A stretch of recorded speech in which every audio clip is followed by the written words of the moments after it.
اب آ رہی ہے دوسری چیز، قتال فی سبیل اللہ، جو بڑا سخت امتحان تھا مادی اعتبار سے۔ اطاعت رسول جو ہے وہ زیادہ تر ایک نفسیاتی ایک مرحلہ تھا، نفسیاتی الجھن تھی، لیکن یہ تو ظاہر بات ہے کہ خالص محسوس شے، مادی شے، جان کا خطرہ، مال کا خطرہ۔ یا ایھا الذین آمنوا خذوا حذرکم، اے اہل ایمان اپنے تحفظ کا سامان لے لیا، اپنے ہتھیار لے لیا کرو۔ فانفروا ثبات او انفروا جمیعا، اس کے بعد خواہ تم ٹکڑیوں کی شکل میں نکلو اور خواہ فوج کی شکل میں، یعنی دو طرح کے معاملات ہوتے تھے۔ کبھی حضور صلی اللہ علیہ وسلم چھوٹے چھوٹے آپ گروپ بھیجتے تھے، جیسے کہ غزوہ بدر سے پہلے 8، کبھی یہ کہ پوری فوج لے کر جیسے غزوہ بدر میں آپ گئے، غزوہ احد میں آئے، تو ان میں سے جو شکل بھی ہو نکلو اللہ کی راہ میں۔ وَإِنَّ مِنْكُمْ لَمَن لَيُبَطِّئَنَّ،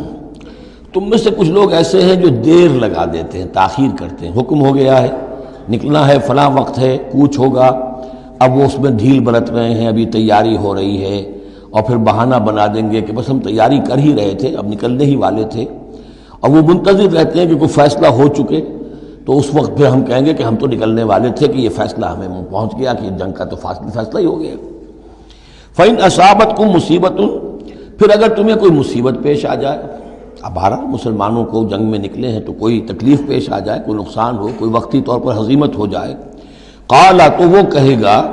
قد انعم اللہ علی اذ لم اکن معہم شہیدا، میں تو اللہ نے بڑا انعام کیا، بڑا کرم کیا، جو میں نہیں گیا، میں رہ گیا، میری فلاں جو ضرورت تھی وہ میرے لیے رحمت بن گئی، وہ میرا جو اونٹ گم ہوا تھا اس وقت کہیں وہ اگر میرے پاس موجود ہوتا تو میں بھی وہاں پر خراب ہوتا، یہ تو مجھ پر تو اللہ کا بڑا کرم ہوا ہے کہ میں اس جنگ میں، اس مارکے میں جانے سے بچ گیا۔ وَلَئِنْ أَصَابَكُمْ فَضْلٌ، اور اگر تمہیں کوئی فضل پہنچ جائے اللہ کی طرف سے، فتح ہو جائے اور تم یعنی کامرانی کے ساتھ واپس آؤ اور تم مال غنیمت لے کر آؤ، من اللہ، اللہ کی طرف سے فضل مل جائے، لَيَقُولَنَّ، اس وقت پھر وہ حسرت کے ساتھ کہے گا کہ لَمْ تَكُنْ بَيْنَكُمْ وَبَيْنَهُ مَوَدَّةٌ، بالکل ایسے جیسے تمہارے اور اس کے درمیان کوئی دوستی اور مروت اور مودت ہے ہی نہیں۔ یا لیتنی کنت معہم فافوز فوزا عظیما، ہائے کاش کہ میں بھی ان کے ساتھ گیا ہوتا تو یہ بڑی کامیابی مجھے بھی حاصل ہو جاتی۔ یہ ان کا کردار ہے جس کا کہ نقشہ کھینچ دیا گیا۔ فلیقاتل فی سبیل اللہ الذین یشرون الحیاۃ الدنیا بالآخرہ، بس جو لوگ دنیا کی زندگی کو آخرت کے عوض فروخت کرنے کے لیے تیار ہیں، انہیں لازماً قتال کرنا چاہیے اللہ کی راہ میں۔ فلیقاتل فی سبیل اللہ الذین یشرون الحیاۃ الدنیا بالآخرہ، جنہوں نے تو یہ طے کر لیا ہے کہ ہم نے آخرت قبول کی، دنیا ہم دیتے ہیں۔ اب ان کے لیے تو پھر کوئی اس میں ہچکچاہٹ نہیں ہونی چاہیے، اگر انہوں نے واقعی یہ سودا اللہ سے کیا ہے تو پھر یہ کہ انہیں تو اللہ کی راہ میں جنگ کے لیے نکلنا چاہیے۔ وَمَن يُقَاتِلْ فِي سَبِيلِ اللَّهِ، اور جو کوئی بھی اللہ کی راہ میں قتال کرے گا، فَيُقْتَلْ أَوْ يَغْلِبْ، اب دو ہی امکانات ہیں، وہ قتل ہو جائے یا غالب ہو جائے، فتح مند ہو کر واپس آئے یا وہیں شہید ہو جائے۔ فَسَوْفَ نُؤْتِيهِ أَجْرًا عَظِيمًا، دونوں حالتوں میں ہم انہیں بہت بڑا اجر عطا فرمائیں گے۔ وَمَا لَكُمْ لَا تُقَاتِلُونَ فِي سَبِيلِ اللَّهِ، اب یہ خاص طور پر جو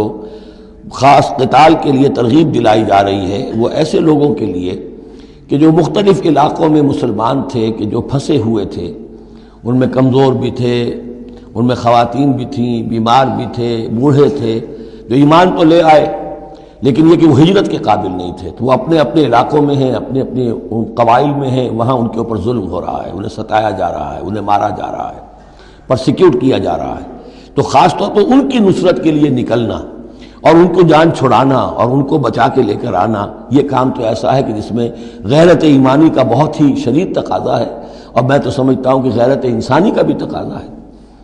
وَمَا لَكُمْ لَا تُقَاتِلُونَ فِي سَبِيلِ اللَّهِ، میں کیا ہو گیا، کیوں قتال نہیں کرتے اللہ کی راہ میں، وَالْمُسْتَضْعَفِينَ،